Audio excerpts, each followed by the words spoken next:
여러분 안녕하세요. 네, 다시 한번 인사해 볼까요? 안녕하세요. 네, 오늘 이 안식일 시간에 또 우리 청년과 학생과 어린이들과 또 우리 이 예배에 참석한 장년분들을 이곳에서 만나 뵙게 돼서 참 기쁘고 감사하게 생각합니다. 청소년 예배 때 말씀을 전하는 일이 굉장히 오랜만이에요, 저에게. 굉장히 낯설지만 또 우리가 함께 낯설지 않은 하나님의 말씀을 나눔으로 감동을 얻게 되는 시간이 되기를 간절히 바랍니다. 참 뜬금없는 질문인데 참 필요한 질문입니다. 그 질문 하나 드리기 원해요.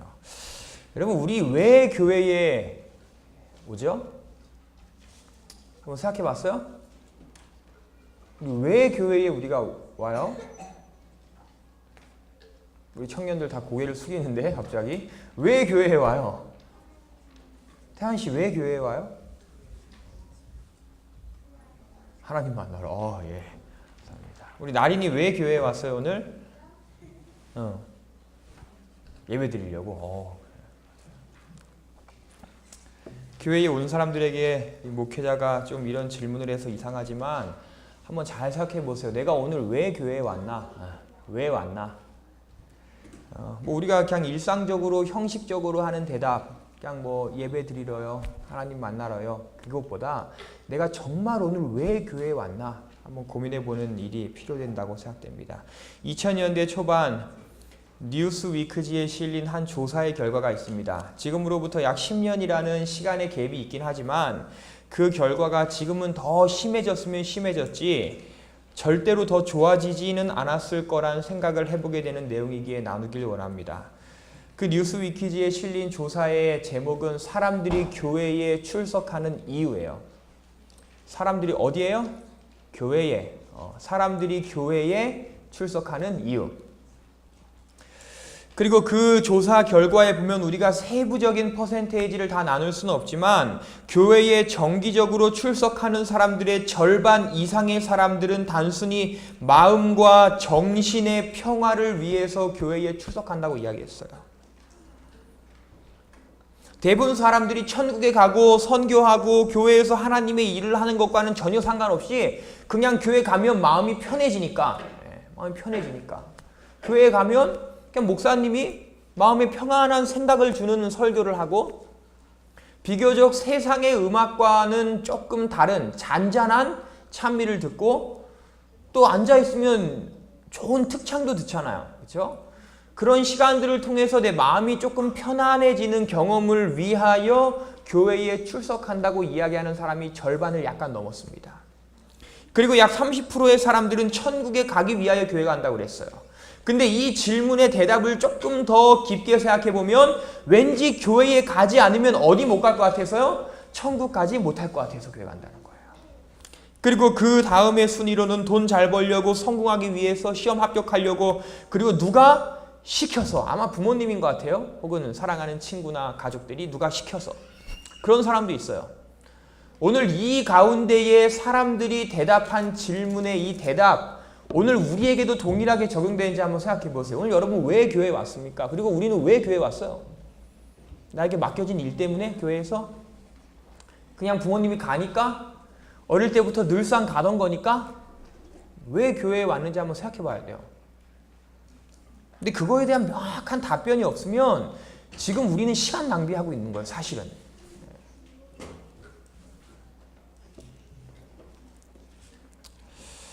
함께 성경을 펴서 보겠습니다. 사도행전 3장입니다.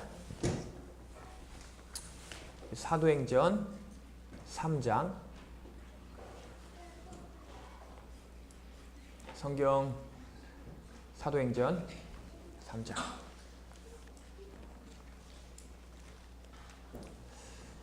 3장 1절부터의 말씀을 제가 봉독해 드리겠습니다. 제9시 기도 시간에 베드로와 요한이 성전에 올라갈새 나면서 못 걷게 된 이를 사람들이 메고 오니 이는 성전에 들어가는 사람들에게 구걸하기 위하여 날마다 미문이라는 성전문에 두는 자라 했어요. 여기 한 사람이 있습니다. 성경은 그 사람의 처한 삶의 모습도 기록해요. 나면서부터 뭐 하게 된 사람이요? 못 걷게 된 사람. 나면서부터. 그래서 사람들의 도움 없이는 움직일 수조차 없는 사람이에요. 사도행전 4장 22절 뒷부분의 내용에 보면 이 사람의 나이는 약 40세쯤 되었더라 이랬어요. 화이트인도 이 사람의 나이는 정확히 40대라고 이야기해요. 몇 년 동안 그렇게 산 거예요? 40년. 나면서부터니까. 여기에 저도 아직 40년을 살아보지도 못했어요. 그 긴 시간 동안 다른 사람의 도움 없이는 움직일 수 없는 삶. 이게 삶의 모습입니다. 그의 직업이 뭐예요? 오늘 성경에 표현하기를 뭐 하는 사람이래요? 그가? 다현 씨 뭐 하는 사람이래요? 구걸하는 사람. 네, 구걸하는 사람. 직업이 뭐예요? 한마디로? 거지예요. 거지. 구걸하는 사람. 근데 특별히 성경이 빼놓지 않고 기록하는 이 사람에 관한 한 가지 기록이 있는데 성경은 이 사람이 날마다 매일같이 어디 오는 사람이요? 성전에 오는 사람. 성전에. 잘 듣네요. 성전에 오는 사람. 지금은 그렇지 않아요. 성전 미문에 있다고 그랬는데 지금은 그렇지 않아요. 근데 이 당시에는 죄가 있고 공식적인 부정함이 있고 또 몸이 불편한 사람은 성전 안으로 들어갈 수 없었어요. 그러니까 성전 미문, 문 앞에 있다는 건 이 사람이 갈 수 있는 최대한의 성전 가까이에 간 거예요. 날마다 매일같이 뭐 하러요? 구걸하러. 그렇죠? 근데 사실 이 사람이 처음부터 이랬던 것은 아닙니다. 사도행적 57페이지에 보면 이 사람의 이전의 삶의 모습에 관하여 기록하는데 이렇게 기록해요. 이 사람은 고침을 받고자 오랫동안 예수를 만나기를 소원해왔다. 누구 만나기를요? 예수님. 고침받고 싶어서 예수님 만나고 싶다고 이야기한 사람이었어요. 그의 간절한 바램과 호소로 친구들이 그를 성전 문에 데려다 주었지만 그곳에 도착했을 때 그는 그의 소망의 중심이었던 그분이 잔인하게 처형당하셨다는 사실을 알게 되었다. 그러니까 이 사람이 처음 성전에 간 건 뭐 하러 간 거예요? 누구 만나러? 예수님 만나러. 비록 예수님이 자신이 지금 살고 있는 지역에서는 조금 멀리 떨어져 계셨지만 혹시라도 이 지역에 오시면 예수님은 분명 어디에 들르실 거다? 성전에 들리실 거야. 나는 그 성전에 나아가서 매일같이 나아가서 누구를 만나기 위하여? 예수님 만나기 위하여. 그러한 마음속에 소망을 가지고 친구들에게 이야기하는 거예요. 나 좀 성전에 데려다 줘. 오늘 나 성전에 꼭 가야 돼. 누구 만나러? 예수님 만나러. 근데 그곳에 갔더니 정작 그의 귀에 돌리는 소문은 그분이 잔인하게 처형되셨다는 사실이에요. 그의 실망은 사람들의 동정을 불러일으켰고 이제는 날마다 그들이 그를 성전으로 데려다 주어 그의 궁핍합을 채워줄 돈을 구걸할 수 있도록 하였다 이랬어요. 그러니까 이 사람이 처음에는 누구 만나러 거기 나가기 시작했는데 예수님 만나러 나가기 시작했는데 나중에 바뀌었어요. 뭐 하러? 구걸하러.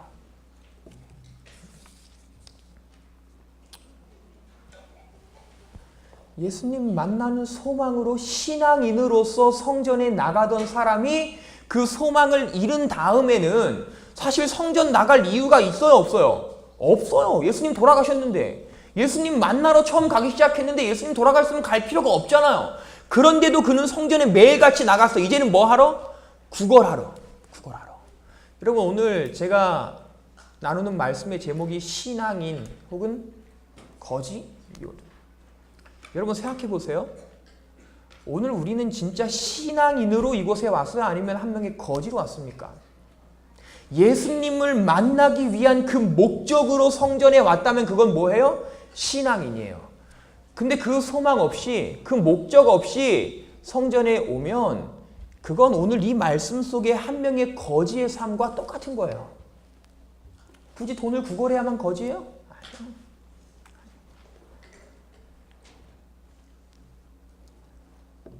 적어도 이 말씀에서 신앙인과의 거지의 차이는 다른 데 있지 않아요. 삶의 모습도 똑같고 입은 옷도 똑같았고 머물러 있는 장소도 똑같이 성소였어요. 하지만 예수님을 만나기 위하여 왔을 때는 신앙인인데 그 목적이 사라지고 그 목적 없이 왔을 땐 거지예요. 군대는 참 특별하고 이상한 데입니다. 사회에서 이해할 수 없는 것들을 하는 데가 군대. 우리 군인이 한 명 있는데 여기. 제가 군대 처음 갔는데 라면이 나왔어요. 그래서 라면을 젓가락으로 먹었더니 저를 불러서 엄청 저한테 뭐라고 하는 거예요. 그럼 라면을 젓가락으로 먹지 손으로 먹어요? 숟가락으로 먹어야 된대요. 처음에는. 저 왜 그렇게 해야 되는지 몰랐어요. 그렇게 하래요. 제가 밥을 먹다가 밥이 잘 먹히지 않아서 남기긴 싫어서 밥을 국에 말아서 먹었거든요. 그때는 또 저를 불러서 막 뭐라고 해요. 밥을 왜 국에 말아 먹냐요. 그냥 먹어야지. 너가 어느 계급이 될 때까지는 밥을 절대로 국에 말아 먹어선 안 된대요. 그리고 김치를 갖다가 밥 위에 놓고 같이 이렇게 먹었거든요. 그랬더니 절대로 어느 계급이 될 때까지는 그렇게 먹어서 안 된대요. 김치 따로 밥 따로. 말도 안 되죠. 그런데 군대예요. 이해할 수 없는 거. 근데 여러분 그런 군대에도 교회는 있습니다. 교회는 있어요. 근데 제가 이제 군대에서 한번 참 이상한 경험을 했는데 제가 이제 재림교인 그리고 신학생으로서 군대에 가서 뭐 신앙에 대해서 굉장히 관심이 있었고 이제 그거를 늘 붙잡고 살아왔는데 하루는 군대에서 이렇게 방송으로 방송을 했어요. 광고를 했어요. 무슨 광고였냐면 오늘 저녁 7시에 저희 부대 안에 있는 교회에서 위문 찬양 집회가 있으니 참석하고 싶은 사람들은 가라 이랬어요. 찬양 집회도 아니고 무슨 찬양 집회요? 위문. 그 얘기가 정말 웃겼어요. 뭔데 이 위문이야 찬양 집회가? 근데 그 얘기를 듣고 교회에 단 한 번도 가보지 않은 사람들, 전혀 신앙하지 않던 사람들도 막 야 빨리 가자 준비해 막 가기 1시간 전부터 막 준비하는 거예요. 그 사람들이. 저도 갔죠. 따라서. 저는 사실 굉장히 찬양 집회에 대한 기대감과 뜨거움을 생각하고 갔어요. 가서 앉았더니 뭐 이렇게 찬양 팀이 왔어요. 그리고 거기 이제 뭐 여청년들도 좀 있었고, 근데 그들이 받는 대우가 연예인이에요. 연예인. 교회 앞에 찬양하는데 연예인처럼 막 군인들이 열광을 해요. 그리고 찬양하다 중간에 이렇게 막 사탕, 초콜릿 나눠주거든요. 그거 막 받으려고 막 열광하면서 군인들이. 그 여청년들이 막 나눠주는데 왜 이렇게 악수를 막 하려고 막 다 군인들이. 그 연예인이에요? 연예인처럼 생기지도 않았던데. 뭐 하러 간 거예요?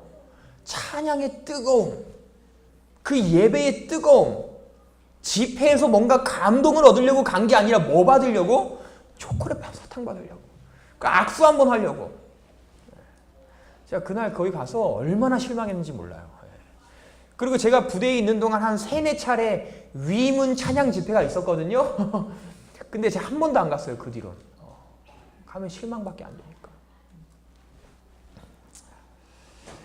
뭐 안타까운 표현이지만 그날 그 자리에 예배자, 신앙인은 단 한 명도 없고 다 누구들만 모였어요? 거지들만. 초콜릿, 사탕, 거지들.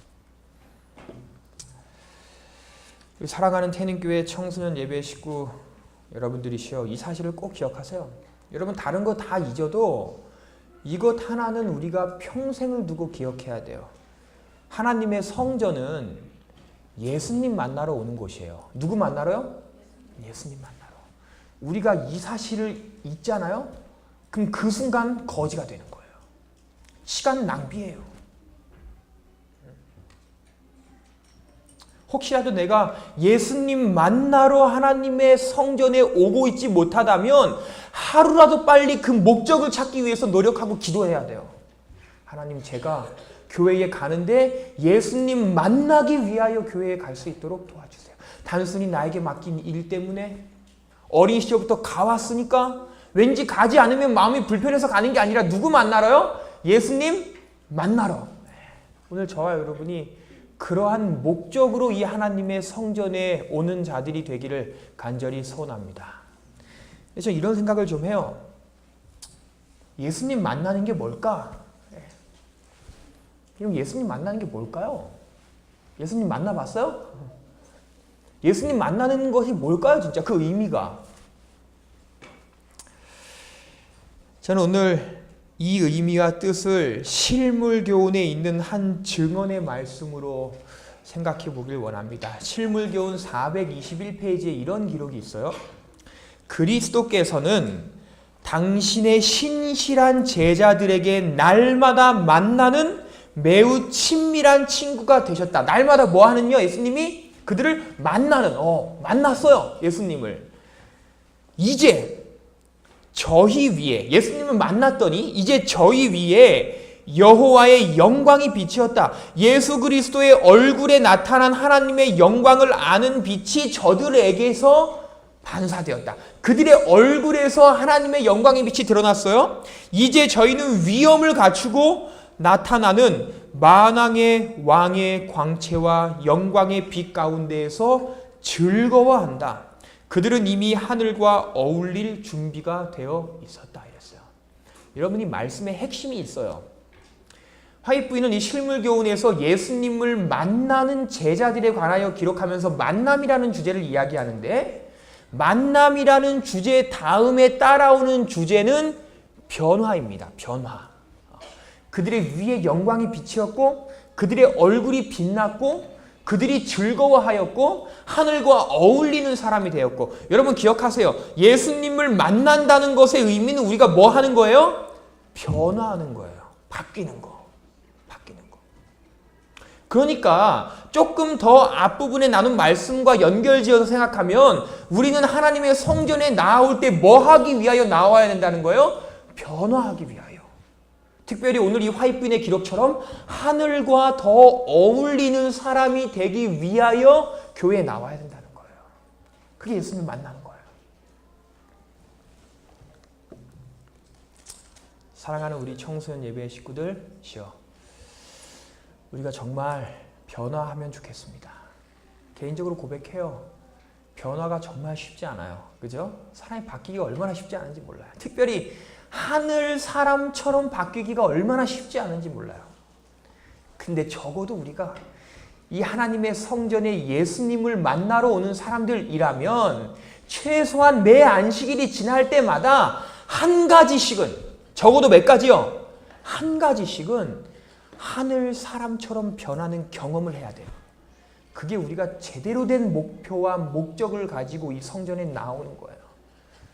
오늘 우리가 이 시간을 통하여 하나님의 성전에 오는 일을 통하여 하늘과 더 가까이 변화되는 저와 여러분의 삶이 되기를 간절히 소원합니다.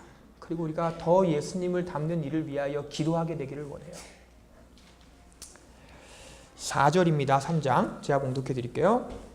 베드로가 요한과 더불어 주목하여 이르되 우리를 보라 하니 그가 그들에게 무엇을 얻을까 하여 바라보거늘 베드로가 이르되 은과 금은 내게 없거니와 내게 있는 것을 너에게 주노니 나사렛 예수 그리스도의 이름으로 일어나 걸으라 하고 이랬어요. 걸으라.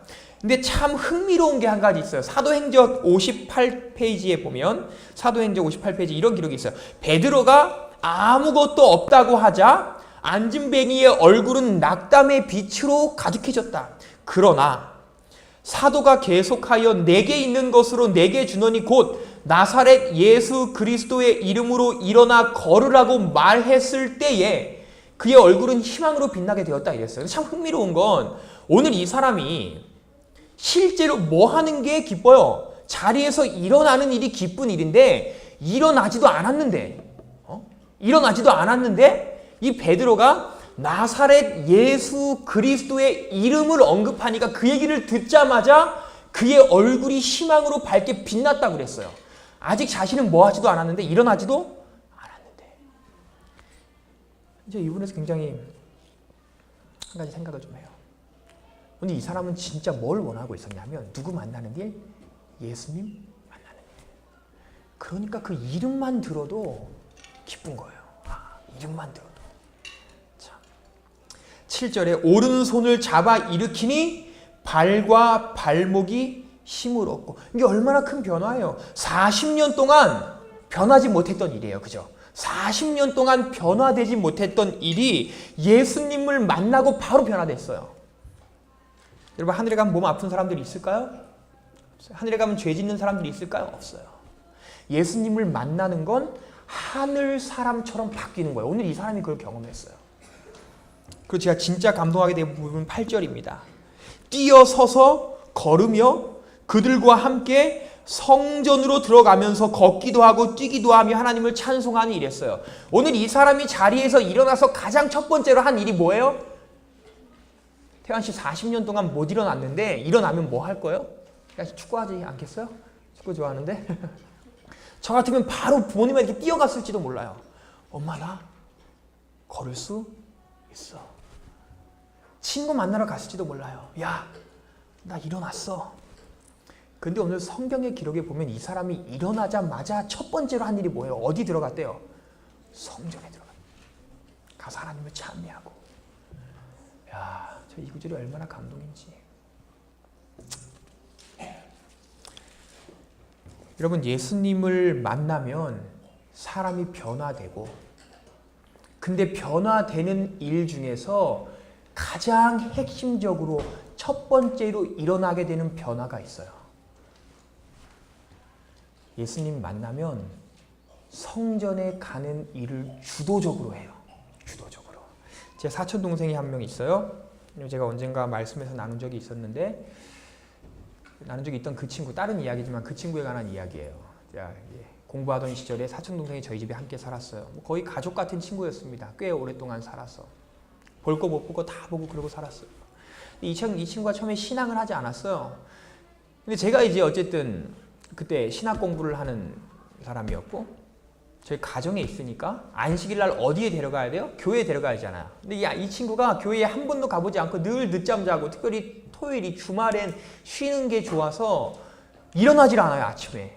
근데 교회 가야 되는데, 그래서 아침마다 이 친구를 깨우고 밥 먹이고 옷 입히고 씻으라고 하고 준비하라고 하고, 막 시간이 늦어서 발 동동 구르는데 빨리빨리 나오라고 하고, 막 얼마나 그랬는지 몰라요. 그럼 늦게 막 가기 싫어서 막 표정이 막 장뜩 찡그리고 저를 막 때릴 듯이 막 사촌 동생이 막 그러고 교회 가는 거야. 그리고 어떤 때는 좀 시간이 흐르니까, 아, 형, 저 따로 갈게요. 너무 힘들어요 오늘. 그럼 꼭 늦지 말고 와? 이러고 가면 와요, 안 와요? 안 와요. 예배 끝나고 집에 가면 자고 있어요, 집에서. 그런 친구예요. 이 친구에게 제가 성경을 가르치기 시작했어요. 제가 성경 가르친 것 때문에 이 친구가 변했다고 생각하지는 않습니다. 개인의 삶 가운데에 계속해서 하나님을 만날 수 있는 매우 좋은 계기들이 많았어요. 그리고 이 친구가 끝내 신앙을 갖게 됐어요. 침례를 받고. 참 감사한 건 어느 날부터 이 친구가 안식일 날 저보다 일찍 일어나요. 그리고 제가 오히려 피곤해 있으면 형 빨리 교회 가야죠. 그럼 막 저희를 부추기고. 저희 아이가 있었는데, 첫째 아이 막 옷 입히는 거 도와주고, 형 차키 주세요, 제가 가서 시동 걸어 놓을게요. 그러고 주도적으로. 그 친구 때문에 얼마나 마음에 감동이 있었고, 얼마나 안식일에 교회 가는 일이 행복했고 즐거웠는지 모릅니다. 오늘 우리가 그리스도를 만나면 우리의 삶에 일어나는 가장 첫 번째 변화는 성전에 오는 일에 뒤처지지 않아요. 성전 가는 일을 누군가에게 이끌림 받는 것이 아니라 그걸 주도적으로 이끄는 사람이 돼요. 엄마가 빨리 교회 가야지라고 안식일에 이야기해야만 준비하는 사람이 아니라, 진짜 예수님을 만나면 변화되게 되는 첫 번째 변화의 이야기는 나 스스로 빨리 교회 가고 싶은 거예요. 빨리 교회 가야지. 지각하지 않아. 왜요? 빨리 가야 되니까. 사랑하는 태닝교회 우리 청소년 예배 식구들이시여, 우리가 예수님을 만나서 변화되기 원합니다. 그리고 그 변화의 첫 번째 지점에 하나님의 성전을 찾는 일을 우리가 주도적으로 이끄는 사람이 되기를 간절히 바랍니다. 누가 가지서 가는 게 아니라 하나님이 좋아서 스스로 성전을 찾는 사람. 오늘 저와 여러분이 그러한 삶을 살아가게 되기를 간절히 바랍니다. 말씀을 줄이려고 합니다. 오늘 삶의 중요한 질문을 나눴어요. 우리는 왜 교회에 오는가? 우리는 왜 하나님의 성전에 오는가? 여러분, 그 대답을 제대로 찾지 못하면 매 안식일 우리는 시간 낭비하는 거라고 했어요. 그리고 교회는 누구 만나러 온다고요? 예수님 만나러. 그 목적 때문에 우리가 하나님의 성전을 찾는 자들이길 간절히 소원합니다. 그리고 예수님 만난다는 건 뭐 하는 거라고요? 변화, 바뀌는 거라고요. 저 우리 바뀌어야 되겠어요. 네, 특별히 어디에 가는 일이요? 성전에 가는 일. 성전에 가는 일. 오늘 저와 여러분이 이러한 자들이 되기를 간절히 소원합니다. 전 개인적으로 확신해요. 이 안진뱅이에 대한 기록은 그 뒤에 계속되지 않지만 분명히 이 사람은 평생 성전 가는 일을 주도적으로 그리고 하나님의 사랑을 전하는 일을 주도적으로 하는 사람으로 변화했다고 생각해요. 오늘 예수님을 만나면 생기게 되는 변화입니다. 오늘 저와 여러분이 이 아름다운 사람처럼 변화되기를 간절히 소원합니다. 그러나 우리가 더 이상 거지가 아니라 진정한 신앙인으로서 하나님의 성전을 찾는 저와 여러분의 삶이 되기를 간절히 바라면서 오늘 말씀을 드리겠습니다.